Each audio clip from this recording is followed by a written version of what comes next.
சரியா? நல்லா எஃபோர்ட் கொடுக்கணும். முன்னாடி இருக்கிறவங்க ஃபோர்ஸ் கொடுத்தாலும் பின்னாடி விரட்டி நிற்பாங்க. எப்பயுமே ஸ்ட்ரென்த் ஸ்டார்டிங்கும் எண்டிங்கும் தான் தேவை. ஓகே சரியா? மஞ்சு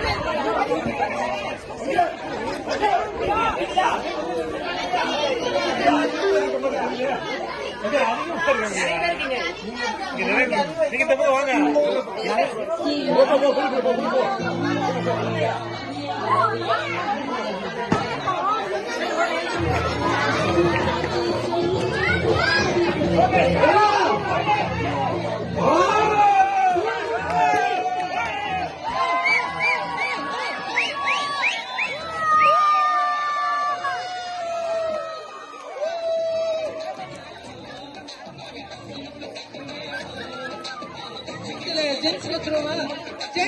ஜென்ஸ்